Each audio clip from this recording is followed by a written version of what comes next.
Hello people, how's it going? Scotty. So here we have Social Democrat 01 spreading lies again. Scotty has made another video response to me where he uses his usual tactics. You see, when he knows that he is losing the debate, he tries directing the debate elsewhere. For example, in his so-called response he mentions Thomas Jefferson, Alexander Hamilton, Abraham Lincoln, Thatcher, the failed private road system. The very reason why I mentioned the history in relation with the United States of America, with Alexander Hamilton, Thomas Jefferson, the turnpike industry and various other things, was in relation to part of what he had said. He said that capitalism was to do with, corporatism, and that was the argument. We've even got him saying this here. Actually, corporatism is a form of capitalism. So you see, he's a pathological liar. He tries to make it out as if I changed the subject and ever. I simply pointed out in relation with American history, simply because the fact we've got it down in recorded history, that from the likes of the Sugar Act, from the Stamp Act, from the Townsend Act, from the tea tariff, all these things, it was actually the capitalist class that led the charge to end the mercantilism. Even the American Revolution itself was largely a capitalist revolution. It was the capitalist merchant class who formed the Boston Tea Party and fought the American Revolution, the war, in order to give America its independence. Even the American Constitution itself is based off protecting capitalism. Now that was a war against British mercantilism, and if you don't know what mercantilism is, it's basically corporatism. It was the likes of Alexander Hamilton, a socialist, who basically supported the First National Bank. He was the one that founded the First National Bank. He was an opposition to Thomas Jefferson. Now Thomas Jefferson was a classical liberal. He supported small and limited government, whereas, Alexander Hamilton was a big supporter of the big, strong national government. He wanted a national government. That's what he wanted. He wanted a king similar to George of Great Britain. He wanted a king who would oversee all legislation and no one would also have a say on the matter. That's what he supported. He supported all the high taxation to subsidise the rich off the back of the poor. And he was the founder of crony capitalism in the United States. He was an enemy of the classical liberal capitalist, Thomas Jefferson.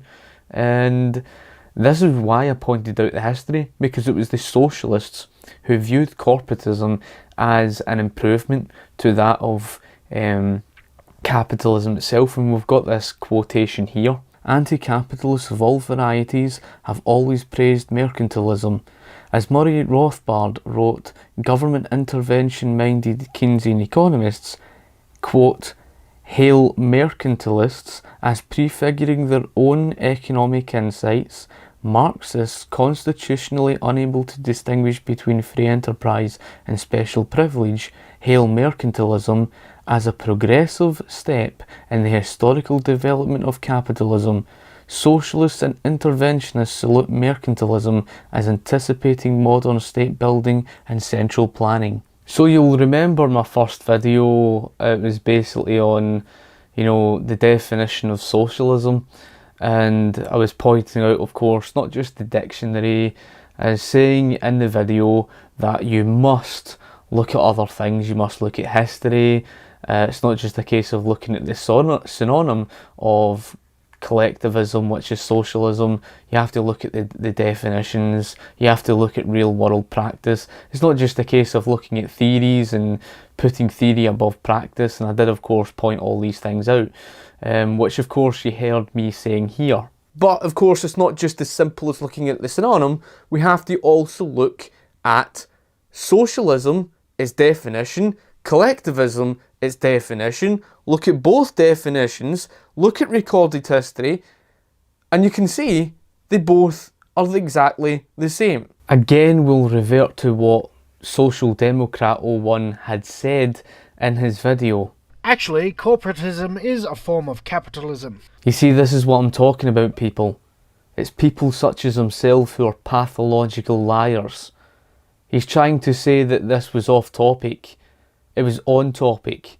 It was on topic because he was trying to spread lies, that trying to pass corporatism off on capitalism, saying it's a form of capitalism. It's not a form of capitalism, and that is why I pointed out this. The word capitalism is an individualist ideology. It falls under individualism. You cannot take capitalism, the opposite of collectivism, and shove capitalism under collectivism. You just cannot. You can't do it, because it's another word for socialism. How can you take capitalism and shove it under the same meaning as basically what socialism is? They wouldn't go into the streets and say, get rid of capitalism. What they'd be saying is, let's get rid of socialism, let's get rid of communism, let's get rid of fascism, let's get rid of collectivism. That's the real word that covers all of that, and let's go back to individualism. A lot of times, libertarians and supporters of the free market are called fascists, right? It's a stupid, inane remark to make. How could we possibly be fascists? They wouldn't go into the streets and say, get rid of capitalism. What they'd be saying is, let's get rid of socialism, let's get rid of communism, let's get rid of fascism, let's get rid of collectivism. That's the real word that covers all of that, and let's go back to individualism. When fascism was developed specifically as an alternative to laissez-faire capitalism, that was expressly the goal of the thing. Again, people, it's not just a case of looking at the synonym of something.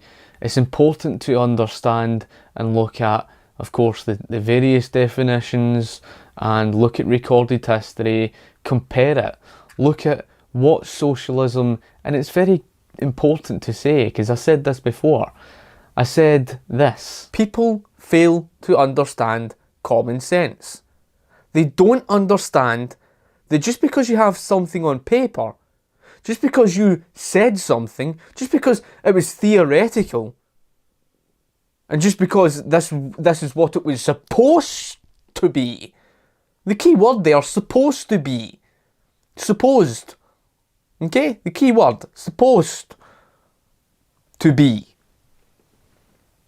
Just because it was supposed to be doesn't mean to say that when you put it into practice, it's going to turn out that way. The point being that when we look at socialism, we have to look at what it is in practice. I mean, that's the most important thing. It's what actual socialist governments have achieved. It's the socialism the world has actually seen. Not the socialism inside their head. Not the socialism written on paper. It's all well having something down on paper, but what's the point of what's on paper when you put it into practice and human nature defies it? It's a bit like someone talking about the theory of socialism being moneyless, but when you put that into practice and you look around you, everyone is demanding higher paid wages. It's defying it. And this is the prime example of what I'm talking about. We have to look at the definitions. We have to look at, of course, not just the synonym for collectivism. In order to see, you have to look at the practice and the recorded history. And that's something that he's desperate to do, is basically brush it under the carpet. Rants about the dictionary meaning of collectivism, which he does in almost every video, and largely avoids the issue in question. He also makes this idiotic claim: you don't have capitalism in Great Britain today as a system. You don't have it today in the United States of America as a system. So as we can see from his ignorance, where he tried to claim that corporatism is just another form of capitalism, then of course he would try and claim that I went off topic, but I never. And you see, the whole issue is with corporatism, because he doesn't understand what it is. Corporatism is the merger between state and corporations. That's the complete opposite of capitalism. Capitalism is the separation of the economy from government. The more you move away from the separation of the economy from government, you're moving away from capitalism. Whilst we do have certain capitalism today, such as our trade and the capital available to us, such as the likes of our machinery, etc., that exchange in the marketplace, it's not free. So we don't have a capitalist system. We may have some capitalism today, such as our trade in the marketplace. But capitalism is being strangled to death because of socialism, because of all the socialist government regulations. And this is where he gets confused, because he doesn't understand that it's not a capitalist system we have today, it's a corporatist system. And corporatism is a collectivist system. Corporatism being the merger between state and corporations. The state being the main element of the economy, the government gets to pick and choose winners and losers. Not only is the government picking and choosing winners and losers, the state has the power to forcibly force taxation out of people's hands collectively. I'll repeat that again. When you have a society forced into a collective group to serve the state, that is collectivism. That's not individualism. Individualism simply means that the individual is the primary element of the economy. It means that the individual is free from the state to look after his own economic finances and pursue his own economic goals and paths. In other words, it's individual responsibility. When you have a system where the government is the main element of the economy, and the government holds the power to force taxation out of people's hands collectively, and the government then subsidises those who are making losses, such as the big corporations, that is not capitalism. There is no such thing as bailouts under capitalism. Bailouts do not exist under capitalism. Bailouts, another word for subsidising, subsidising is all part of socialism. That redistribution of wealth, the government, coercion, that is a defining ethic of socialism. Government force, government taking taxpayers' money out of their hands collectively, a collectivist system because people are forced into a collective group, forced to pay taxation to government. That's all part of socialism. That government coercion is socialism, and the government's redistribution of their wealth to fund the losses of others is all part of socialism. They don't call it capitalism for the poor and socialism for the rich for nothing. Another term for it, as we would call it, subsidising, of course, for the rich. We would call this, of course, capitalising on all the gains and socialising all the losses. What it simply means is that the gains these big corporations make, they get to keep the gains. But any losses that they make is the government forcing the taxpayers to pay for it. Therefore, the rich get to live for free off of all their own losses. Government protectionism of losses is socialism. That's not capitalism. And the reason why it's not capitalism is because under capitalism you have individual responsibility, and if you make losses, you face and pay for your own losses. You face liquidation whether you like it or not. Capitalism is all about punishing failure and rewarding success. Capitalism is not about, punishing success and rewarding failure. Anyone who tries to claim that capitalism is about punishing success and rewarding failure simply doesn't have a clue what capitalism is.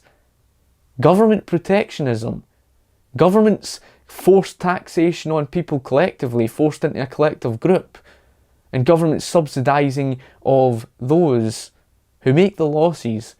All of that is part of socialism. It's a socialised based system. Corporatism uses government's regulations to stamp out competition. That's how they become wealthy and powerful. So in other words, they use socialism in order to stamp out the competition to gain all the wealth and power for themselves. That's what corporatism's all about. Whilst corporatism may not be socialism as basically heading towards, communism, we understand that. But what corporatism basically is socialism in practice. Since when have you ever seen socialism get rid of the private sector? Socialism couldn't do that, because it needs the private sector. So it's all well talking about socialism theoretically and how it completely gets rid of the private sector, which I've already spoken about in length. But you cannot put theory above practice. Socialism cannot get rid of the private sector because it's the private sector that funds all their socialism. But just because the fact that it hasn't got rid of the private sector, don't think for 1 second that socialism isn't present. Of course socialism's present, because socialism's not black and white. Socialism is state direction of the economy.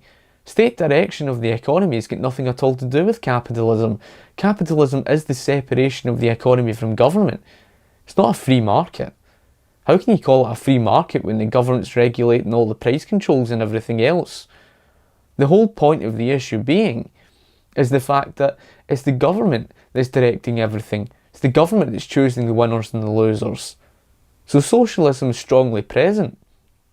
Whilst capitalism may be present in terms of having your trade or your capital, such as the certain things like your assets and all the rest of it, not as a system. Capitalism as a system does not exist today in the United States of America or Great Britain.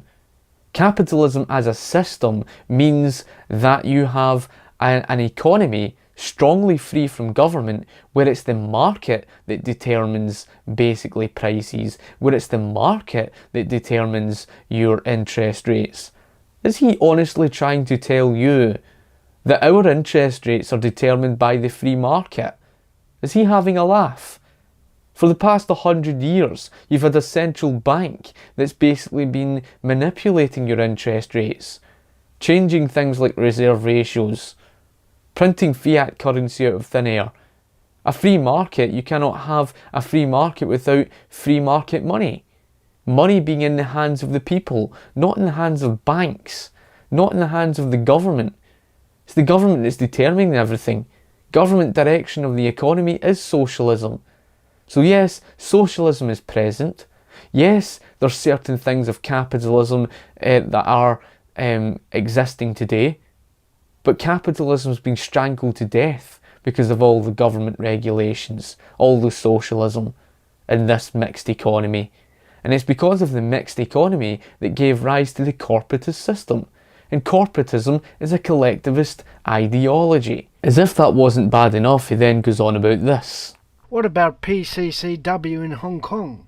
Now, Scotty usually uses Hong Kong as the only true example of capitalism, which is indeed hilarious. But watch him now try to claim that Hong Kong is corporatist and therefore socialist. His ideology is simply a faith-based religion. No practical example of it exists in the real world today. Well, two important things about Hong Kong is the very fact that Hong Kong between 1961 and 1997, and I don't know how many times I've pointed out those dates. The reason why I pointed out those dates is because there's quite a big difference between what Hong Kong was between 1961 to 1997 to that of Hong Kong between 1997 to 2015. And that is because the fact that Hong Kong was, leased back to China. But the most important point is the issue is the fact that he's talking about these monopolies. It's quite laughable because I asked for monopolies that were caused more or less, although I didn't say it in these words, this is what I intentionally meant. I asked for monopoly examples that were caused by the free market. Basically caused by the free market. I never asked for monopolies that he's pointing out that were basically caused by the state. I asked for examples of monopolies that were caused by the free market. Hong Kong has a relatively strong free market. You wouldn't say it's 100%. There's never been such a thing as 100%. No one's ever claimed that there's ever been a truly free market. I don't ever claim to have ever said that. But when we look at, for example, an example like Hong Kong, Hong Kong's a perfect example of the problem with the government. It's the government that owns the land. In fact, it was largely the government that was the fault of such monopolies. As we can see, it says Hong Kong's property market is dominated by a few large developers who account for the majority of the private sector production. But who is it that leases that land? Well, it says Hong Kong government leases land for development on a 50-year basis. So in other words, you're talking about a few large companies that basically, or shall I say a few large developers who dominate the property market of the private sector production. They dominate it simply because they're getting it from the government. So who's the fault? Is it the free market or is it the government? Of course it's the government. It's the government that's leasing the land. We've even got the example of Hong Kong Electric. It talks about two vertically integrated power companies owning generation, distribution grid and retail and geographic monopolies. You've probably never heard of the natural monopolies in your life. The myth of the natural monopolies. But of course I'll leave that in the description area below. Well, Scotty, if you knew what you were talking about, you would know that privatization that was implemented by the Nazis literally is the opposite of collectivism. Well, that's the thing, you don't understand individualism and collectivism, because individualism means that the basis of society, the primary element of the economy, is the individual. That's referring to each and every single individual of society. That's talking about the people of society.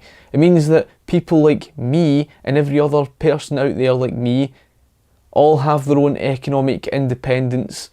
They can follow freely their own economic goals and paths without the interference of government, and that they're all economically independent financially. Are you honestly trying to tell me that the people of society in Nazi Germany were economically independent, financially independent from the state? That is nothing other than lies. Whilst there has never been 100% of each, there's never been 100% collectivism, 100% individualism. Individualism simply means that the basis of society, the economy, is the individual that's free from the state. In other words, the normal people of society. We're not talking about just people who are business owners, we're talking about the whole of society, okay? Are you trying to tell me the whole of society was economically and independent from the Nazi government with regards to the economy? Is that honestly what you're trying to tell me? You're trying to tell me that the Nazi government was limited, small, weak, and a servant to the people. That's what individualism is. That's 100% what individualism is. That's what individualism is. That's what individualism basically is. Is that what you're trying to tell me Nazi Germany was? Where the government was limited and basically a servant to the people individually? Is that what you're trying to tell me that Nazi Germany was? You're nothing other than a pathological liar. What collectivism basically is where the state, that's right, the government, is the main element of the economy. And it means that the people collectively serve the government. It means the government is the director of the economy. The Nazi government had centralised the entire economy. They centralised education by nationalising it. They centralised healthcare by nationalising it. They even, nationalised the automobile industry in Austria. They nationalised the churches in Austria. They done so much more. They even had their own trade unions called the German Labour Front that you try to deny were trade unions. That's how desperate you are. They basically centralised the entire German economy. They controlled and directed the entire economy. That's collectivism. You're basically that ignorant. You really are that ignorant. You're basically trying to redefine what individualism means. Individualism means that the basis of society is the individual, and the state is nothing other than a servant and limited to what it can do economically to the people. If that's honestly what you're trying to say, what Nazi Germany was, you need to seek mental help. It is moving property out of the collective sector into the hands of the individual. That is anti-collectivism. Privatization is the most anti-collectivist policy you can implement. See, the fact that you keep ranting about collectivism shows how ignorant you are. Really? So it's anti-collectivist for a government to strongly force taxation on the whole of society collectively to redistribute their wealth to pay for the losses of private industry, is it? That's anti-collectivist. So if it's anti-collectivist, why is the whole of society forced to pay taxation to pay for the losses of them? Well, Hong Kong's longest-serving British governor introduced these policies between 1971 and 1982. And no, I wouldn't be pointing out Hong Kong as if it's some socialist-based state. Because as I said, nothing is ever black and white. Yes, the government is the ownership over land, and I've always said that. Yes, the government had implemented state healthcare in Hong Kong. And as you pointed out certain policies, I said there's nothing ever black and white. Do you just choose to ignore things? Is that what you basically do? You just choose to ignore things? I mean, it's a bit like saying, okay, we have the British NHS, therefore it's a socialist economy. That's not how things work. It's not black and white like that. Nothing's black and white. Nothing's ever 100%. Nothing's fixated. It's not something fixated. It's a scale. It's a question of your market. Is it strongly free for Hong Kong to do business exchange in the marketplace? Are the prices largely in the market set by the market, or is it largely set by the government? These are all important questions. That's what you have to look at. I said between 1961 to 1997 there was strong economic freedom for business exchange. You're going on about the whole thing to do with, oh well, Hong Kong has, state healthcare, state education, has these certain things that are implemented. Yeah, that's all well said and done. But does that change the fact that Hong Kong has a strong free market and had a strong free market in that time period? No, it doesn't. You seem to look at the term free market and something black and white. That's what you do. This is honestly what you do. Your mind is kind of like this. That if it's not exactly this, that if it's not exactly this, where there's absolutely no socialism available at all, then this is what a free market is.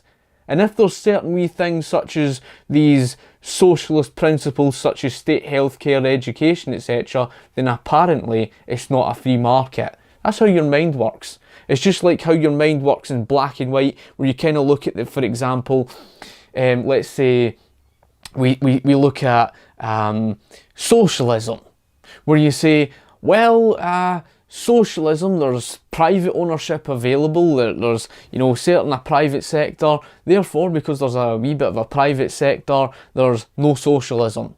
No, it's a scale. It's a question of how socialist your economy is to how capitalist your economy is. It's a scale. The freer your economy is from the state, the more capitalist it is.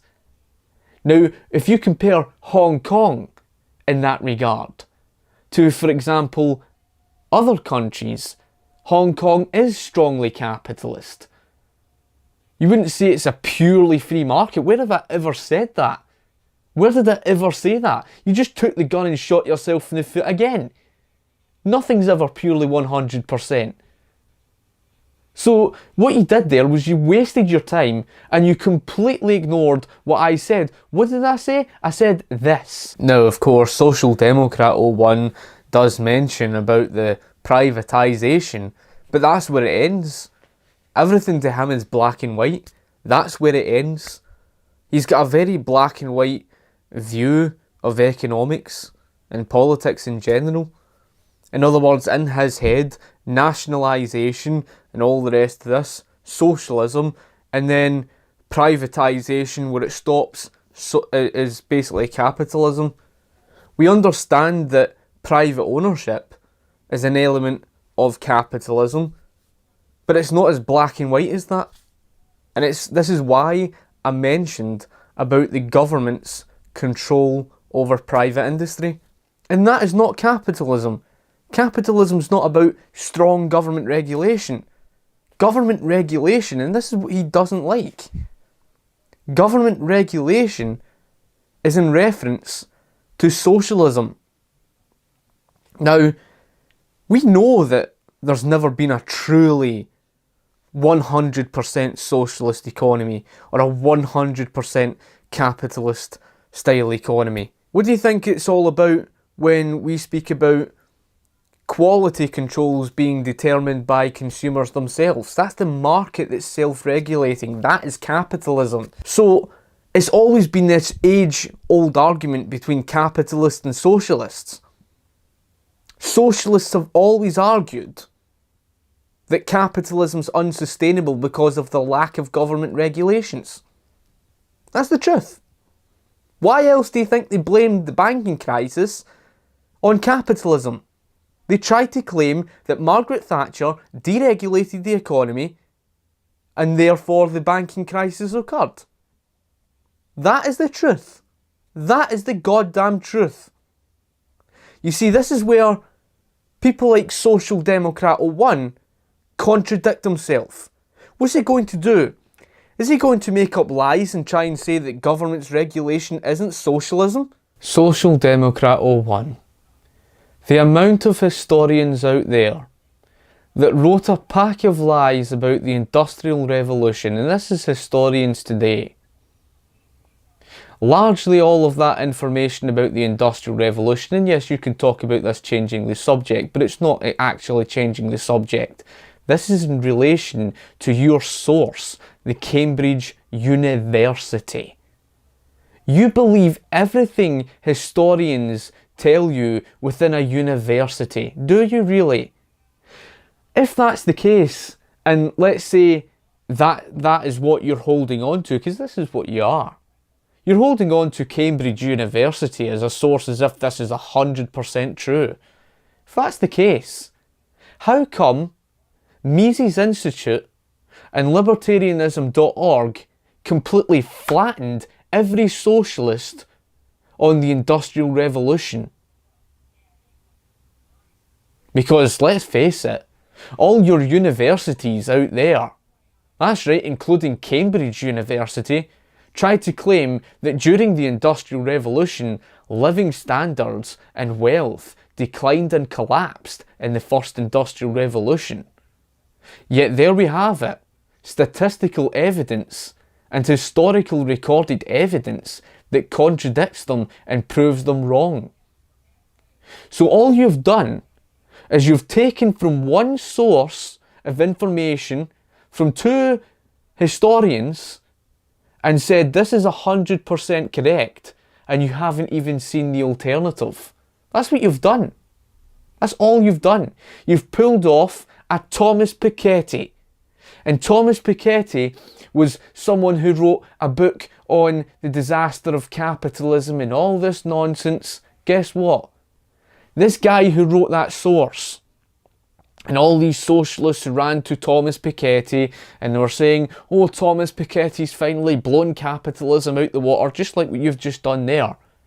Completely blown capitalism out the water with this one source. Guess what? Thomas Piketty was confronted by historians from the Mises Institute, such as Tom Woods and Robert P. Murphy. And what they pointed out was, from reading his source, his book, what they pointed out was, this Thomas Piketty couldn't even get his dates right on the Great Depression. He couldn't even get his dates right. If you can't even get your dates right, how can you be taken seriously as a so-called historian? So, you see, although you may try and claim this is changing the subject, it's not. What I'm saying is, you're taking one source of information, Cambridge University, and you're saying this is 100% the truth. Really. This is the same type of thing they all said about the, Industrial Revolution where the living standards had collapsed. If that's the case, Why did a socialist historian come out and admit that between 1790 to 1840 that living standards had actually